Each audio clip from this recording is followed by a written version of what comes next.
Olá, meus irmãos, paz e graça para todos. Meus irmãos, é um prazer estarmos aqui mais uma vez, juntos para compartilhar essa palavra que nós temos pregado aí, a palavra de despertamento no entendimento da escatologia consumada.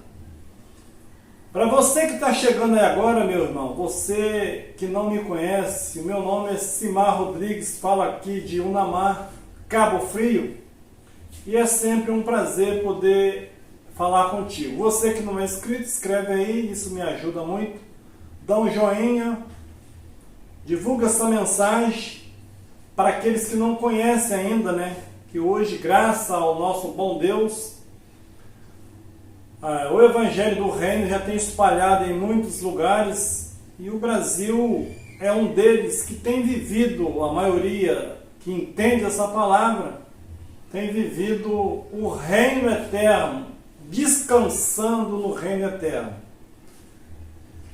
E hoje nós estamos aqui com o tema: a grande tribulação já ocorreu. O que é isso, Simar? Que doideira é essa?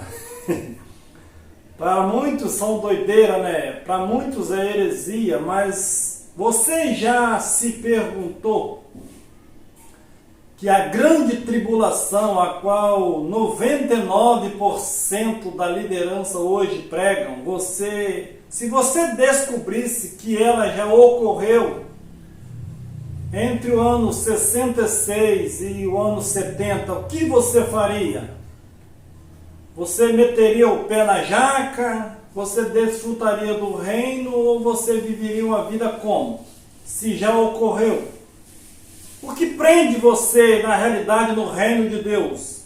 É o medo. O medo é a tribulação. É o diabo entre si, que a palavra é adversário. E se você descobrisse que o diabo nunca existiu como ser, que a serpente no Éden era uma metáfora, e que o inferno é a sepultura, porque em Apocalipse diz que o inferno foi jogado no lago de fogo.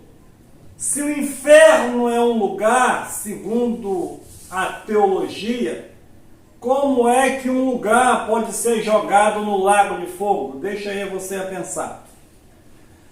Meu irmão, esse estudo, ele vai ser cumprido, grande. E essa é apenas a primeira parte. Então você que queira inteirar desse assunto, você vai desfrutando todo domingo. Nós temos um pedaço desse estudo. E vai libertar muitas pessoas, aqueles que não conhecem. Eu sei que a maioria que está inscrito nesse canal já conhece esse tema é velho. Mas a minha preocupação é aqueles que estão chegando também, e às vezes é pego de surpresa. E eles precisam entender que esse reino já dura mais de 2.000 anos implantado. E eu descobri isso há 3 anos atrás. Mateus 24, 29, que diz assim: e imediatamente após a tribulação daqueles dias, o sol escurecerá, a lua não dará o seu brilho, e as estrelas cairão do céu, e as potências do céu serão comovidas ou abaladas. Quantos sermão você já viu alguém pregando que o sol ia escurecer, a lua não ia dar sua claridade e as estrelas iriam cair? Você já viu alguma vez na história o sol escurecendo e a lua não dando a sua claridade? É o famoso eclipse, né? Mas o que os judeus tinham em mente? Será que é isso mesmo? Literalmente. Será que os gentios, como eles interpretavam essa mensagem? Ou isso era uma linguagem judaica? É o que nós precisamos entender para poder chegar em Mateus 24, 29 e entender o que Jesus estava dizendo com o sol e a lua e as estrelas. O que Jesus quis falar com isso? Antigamente, meus irmãos, não havia relógio. Então, o que guiava eles, o que governava o homem era o sol. De dia era o sol, à noite era a lua. As estrelas também faziam parte desse governo.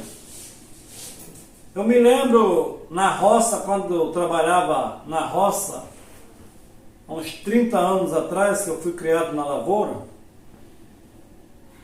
era difícil ter um relógio.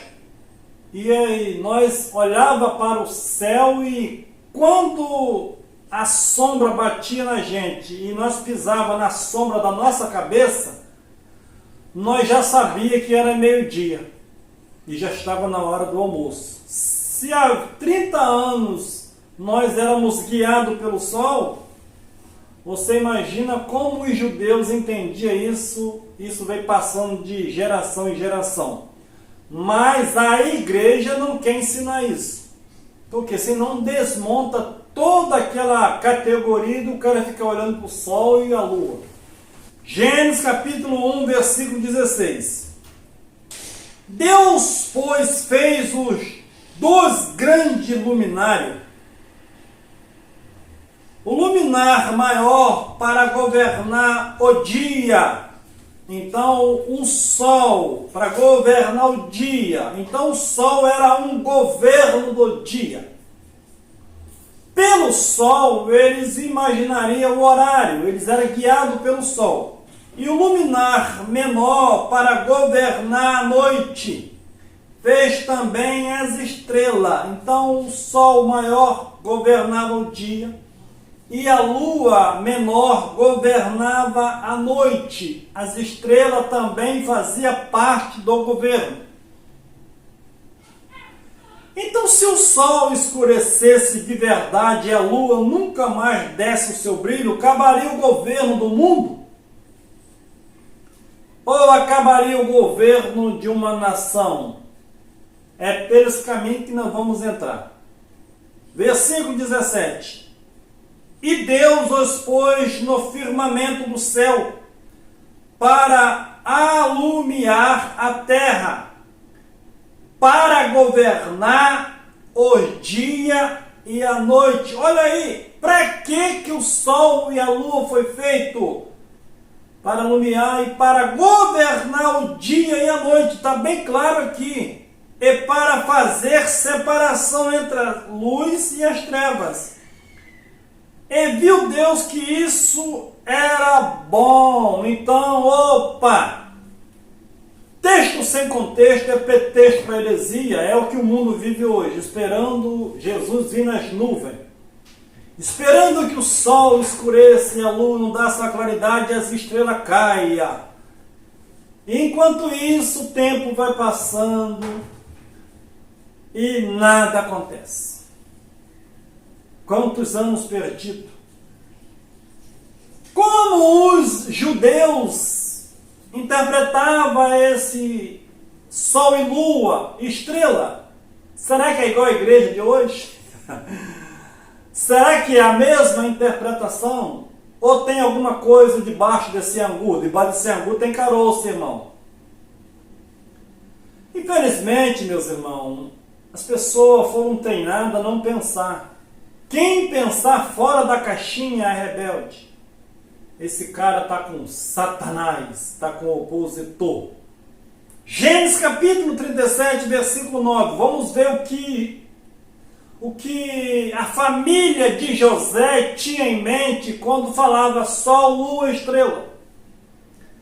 O que eles tinham em mente que a liderança hoje não tem e não ensina? Gênesis 37, versículo 9. Teve José outro sonho. Ele contou aos seus irmãos, dizendo: tive ainda outro sonho. Eis que o sol e a lua e 11 estrelas se inclinavam perante mim. José teve um sonho que viu o sol e a lua e 11 estrelas. Por que ele não viu 12? Porque ele era o filho, o 12 da história. Então ele viu os 11 irmãos. Olha como Jacó sabia interpretar essa linguagem de figura. E hoje as pessoas não conseguem entender. Quando o contou, o seu pai e os seus irmãos, até os irmãos de José sabiam o que José estava falando. Repreendeu o seu pai, ele disse-lhe: que sonho é esse que tiveste? Que sonho é esse, menino? Você está doido?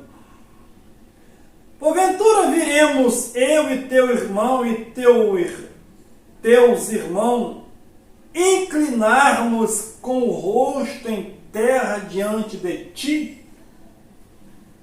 Você olha a concepção de José e dos irmãos, porque quando falou sol e lua, eles só logo despertaram o que significava aquilo. Os judeus, quando falavam que o sol escurecia, era a mesma coisa. Como é que eu vou chegar lá em Mateus 24 e vou trazer isso para o literal? Mas nem aqui, nem na China. Está longe da verdade. Então, quando José teve um sonho que viu o sol, que era o pai, a lua, que era a mãe, e 11 estrelas, que eram seus 11 irmãos, viu eles se inclinando. Você conhece a história, porque isso aí é história de novela. Todos conhecem essa história de José, que ele foi governador do Egito e o seu pai, os seus irmãos se inclinou diante dele. E a mãe, Simã, você que acredita na reencarnação, será que a mãe, meus irmãos, já tinha morrido? Como é que ela ia se inclinar? Mas ali estava representando o sonho. Se a mãe tivesse, ela também se dobrava. José foi o governador do Egito, e todo o Egito, até os seus irmãos, as estrelas, 11 estrelas, que eram os filhos de Jacó, eles se dobraram diante do governador. O fim do mundo que falou o Senhor Jesus em Mateus 24, Marcos 13 e Lucas 21, não foi o fim do planeta Terra, nem o fim da história da humanidade, mas o fim da nação de Israel. Mas é tão fácil assim, Simã? É o povo que faz esse alvoroço todo, fazendo manobras e mais manobras. E com isso você já sabe, né? O tempo vai passando e o Manner vai entrando. Então, pela famosa grande tribulação, como Deus destruiria, irmão, um governo antigo das leis 613 leis, preceito de Moisés, sem acabar com o governo antigo? Se até hoje eles estão lá se lamentando no muro, quanto mais se Deus não desse um fim naquela nação no ano 70, do ano 66 até 70, a morte de Cristo estaria pior hoje ainda, porque o povo, eles anulam o sacrifício de Cristo, esperando uma volta que nunca vai vir. Há 2000 anos se passaram e o povo continua esperando, vai esperando, morre um, morre outro. Meu irmão, eu posso morrer hoje, mas eu morro completo em Deus, esperando nada. Tudo já está dentro de mim. Eu não vou para o reino, eu já estou no reino. Eu não vou ressuscitar, porque eu já vivo. Eu nunca fui morto, eu nunca fui separado de Deus. Eles chegaram a Deus. Nós já viemos no reino de Deus. Nós nem passamos por Jesus, porque Jesus era uma manifestação de Deus presente na terra. O verbo se fez carne, e agora o verbo lá, no ano 70, desfez. Ele é todo poderoso. Para que o reino de Deus fosse estabelecido após o ano 70, foi necessário passar da grande tribulação. Então, para que Deus destruiu a nação de Israel? Para que o reino dele fosse estabelecido para sempre. Mateus 16, 27 e 28 vai dizer assim: em verdade eu vos digo, que algum do que aqui estão, de modo nenhum provarão a morte, até que veja vir o reino de Deus no seu total. Então Jesus disse ali para os discípulos que ele iria vindo na glória do Pai e retribuiria cada um segundo as suas obras. E em verdade eu vos digo, algum do que aqui estão lá há 2020 anos atrás não morreria até que visse o reino totalmente de Deus. E quem viu? João viu. Dos discípulos, quem viu totalmente o reino após 70 foi João, que morreu de velhice. O que foi a grande tribulação, Simar? Meus irmãos, a grande tribulação, se você ler a história um pouquinho, no meu canal tem aí a grande tribulação. Você vai ver o sofrimento que os israelitas passaram. Aqueles que não atentaram para a mensagem de Cristo sofreu dentro de Jerusalém no cerco no ano 66 até o ano 70. Só para você ter uma ideia, teve mãe que comeu o filho, para você ver como era a situação no ano 70. Como os discípulos e a igreja do primeiro século entendeu isso? Como é que a igreja lidou com essa situação da grande tribulação? Mateus chamou-lhe a grande tribulação. Marco ligou-lhe os dias de tribulação. Cada apóstolo, cada discípulo, eles via de uma percepção diferente, mas dentro do mesmo padrão. Paulo diz: Deus julgará mais uma vez o seu povo. 1 Coríntios capítulo 10, versículo 11, que diz: o fim do século tem chegado. Pedro diz: o fim de todas as coisas tem chegado. Apocalipse capítulo 1, versículo 7 diz: eis que veio como as nuvens, até aquele que transpassar, aqueles que mataram Jesus, iria ver. E toda a tribo da terra, terra de Israel, lamentaria e ia ver o Filho do Homem vindo, mas vindo em quem? Glória, destruindo Israel.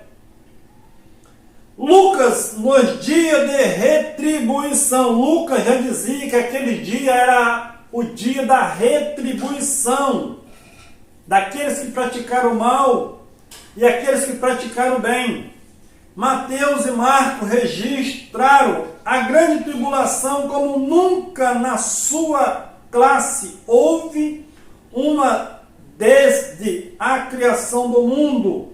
E não acontecerá outra grande tribulação depois, nem semelhança com ela. O problema todo está na repetição.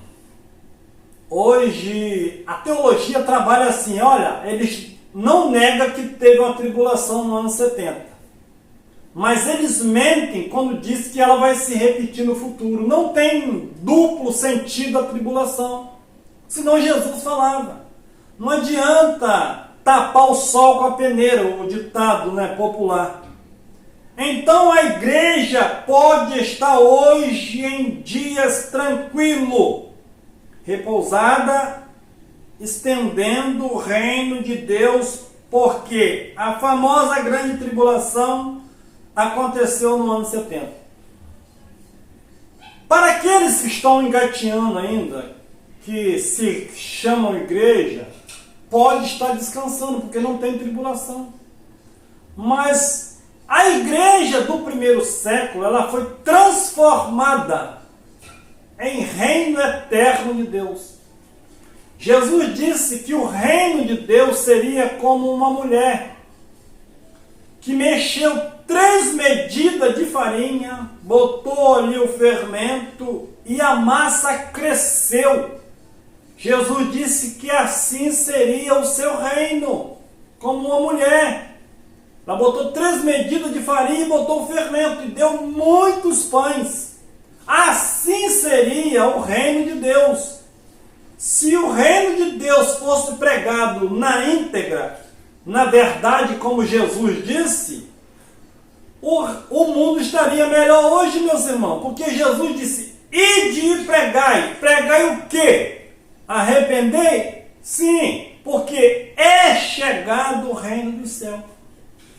Essa mensagem era para ser pregada até o ano 70. Depois disso, entrava no estado eterno. É o que nós estamos hoje. Mas a igreja está esperando um dia ela ir para o reino dos céus. Jesus nunca disse que as pessoas iriam para o reino. Ele disse que eles herdariam. Herdar e ir é uma diferença muito grande. Não acontecerá em um futuro, pois nós encontramos em um reino sem grande tribulação. A tribulação, meus irmãos, não vai acontecer em um futuro. Pode acontecer tragédia pior do que aquela tribulação, mas não é bíblica. Porque nós nesse mundo estamos sujeitos a tudo. Esse país lá agora está passando pela grande tribulação. Você já imaginou um míssil daquele caindo na sua casa? Mas a tribulação bíblica não vai acontecer jamais, porque a Bíblia que diz, aconteceu naquela geração. A grande tribulação é o fim dos dias, foi e o fim dos dias. A grande tribulação e o fim dos dias foi para a nação de Israel.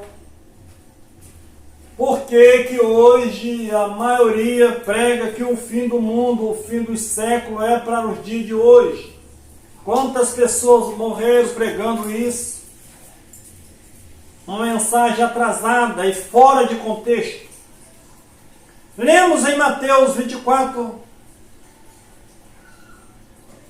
21. Porque haverá então grande tribulação, qual não houve desde o princípio do mundo até agora, nem haverá.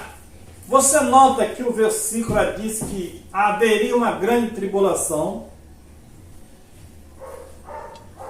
e depois daquela grande tribulação não haveria mais outra tribulação, porque era uma só, era para a nação de Israel. Não tem duplo sentido. Isso aí é na mente daqueles que não conhecem.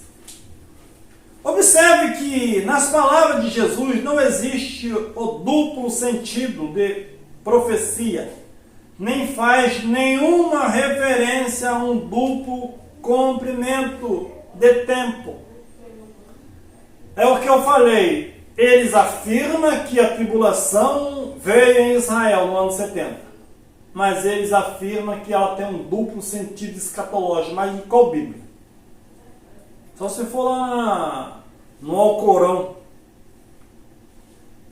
Porque a história registra esse único comprimento entre 67 e 70 DC.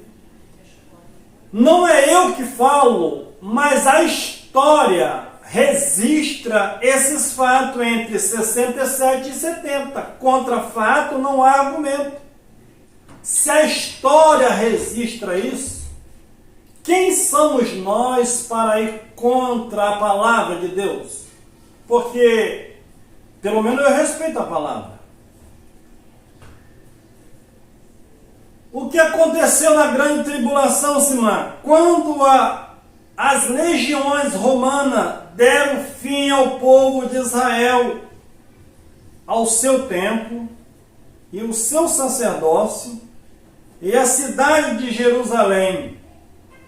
Esse foi o fim da história, o fim do mundo. Que mundo, Simão? Planeta ou nação de Israel? O fim de toda a nação de israelita. E para todas as cidades eles foram levados, para todos os países. Acabou o sacerdócio, acabou a oferta, acabou o dízimo, acabou as ofertas, Acabou! Já viu aquela frase? Acabou! Campeão! Meus irmãos, nós já nascemos sendo campeões. Eles passaram da vida para a morte. Nós já nascemos vivinho em Deus. Nunca precisamos de redenção, porque nós já nascemos no reino eterno de Deus. Mas que loucura, Simar! Loucuras para aqueles que perecem.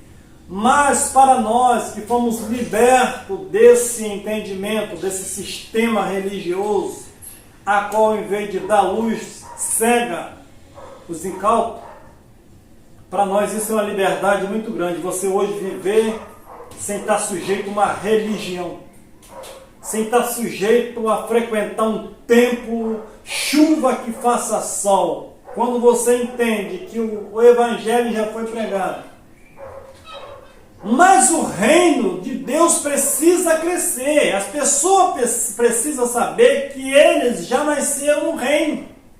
O que eles precisam então, Simar, é desfrutar desse reino. Mas o que é esse reino, Simar? Esse reino é paz, alegria, gozo no Espírito Santo. Não é você tomar Páscoa e beber ceia. Esse reino está aqui dentro. Perguntaram a Jesus: Senhor, quando vai vir o seu reino? Jesus: o meu reino ninguém vai ver. Não vai vir com aparência. Nem tiram ele ali, aqui. Pois o reino do céu de Deus está dentro de vós. Ou entre vós, que era o próprio Cristo que estava ali. Depois do ano 70 para frente, é estabelecido para sempre. Tá bom, meus irmãos? Meus irmãos, no próximo vídeo, não perca, pega uma caneta, anota. Nós vamos estar provando, que hoje eu falei poucos versículos, provando para você e para aqueles que duvidam, que a grande tribulação era dentro do contexto do ano 67 ao ano 70. Passando dali não haveria mais tribulação. Então hoje você está no reino eterno estabilizado por Deus para sempre. Você não vai para lugar nenhum. O céu veio até você. Mas sim, mas quando nós morremos, a carne já é morta. Quando nós descemos à sepultura, porque a Bíblia diz: do pó nós viemos, do pó vamos retornar, o Espírito não vai para Deus, porque Deus é o Pai do Espírito. Já viu o pai ficar longe do filho? O nosso Espírito, ele vai deixar de habitar nesse corpo e vai habitar, ou já habita, em um mundo espiritual sem esse corpo. Por enquanto ele está retido nesse corpo, porque eu só tenho vida porque esse Espírito está em mim. Quando ele sair desse corpo, ele não vai voltar para Deus, porque ele já está em Deus. Apenas vou continuar vivendo, não com esse entendimento, mas em uma outra atmosfera. E você não precisa morrer para viver eternamente. Nós já somos eternos, porque Paulo diz que a morte reinou de Adão até Moisés. De Moisés para frente, do Novo Testamento, da cruz, a morte já tinha sido morta. O que era morte? Separação de Deus. Hoje Deus mora em nós, então não existe morte. Valeu! Melhor noite para você, paz eterna.